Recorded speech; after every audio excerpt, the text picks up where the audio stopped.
Natuloy na ang promulgation o paghato ng Sandigan Bayan Special 3rd Division sa mga akusado ng Priority Development Assistance Fund o PDAF o mas kilala sa tawag na pork barrel scam umaga ng Biyernes. Ang 101 years old na si Presidential Legal Counsel at dating Senate President Juan Ponce Enrile ay humarap sa pamamagitan ng video conference. Payat at halatang nangihina si Enrile habang may nakakabit na oxygen na kasalukuyang nakakonfine sa Makati Medical Center. Ang tinaguring pork barrel queen at negosyanteng si Janet Lim Napoles na ngayon nakakulong sa Correctional Institution for Women sa Mandaluyong City ay humarap din sa pamamagitan ng video conference. Habang personal namang dumalo ang dating Chief of Staff ni Enrile na si Gigi Reyes at maging ang iba pang akusado. Makalipas ang 11 taon mula nang maisampa ang kaso noong 2014, ipinawalang sala ng Sandigan Bayan Special 3rd Division sina Enrile, Napoles, Reyes at iba pang akusado. Ang hatol, not guilty sa 15 counts ng kasong graft o katiwalian kaugnay ng kontrobersyal na PDAF scam.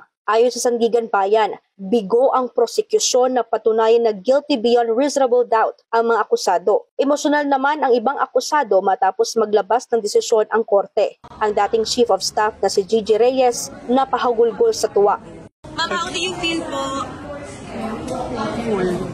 That finally wala na po kayong pending case here. How do you feel grateful?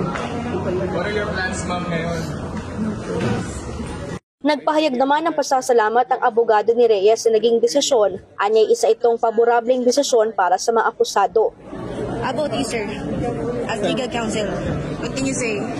As legal counsel, what? We're very pleased. We can now finally rest. No comment naman ang isa sa mga abogado ni Enrile patapos ilabas ang not guilty verdict. Reaction lang. When did you expect the acquittal? Expect no. I have nothing to say. How's Enrile, sir?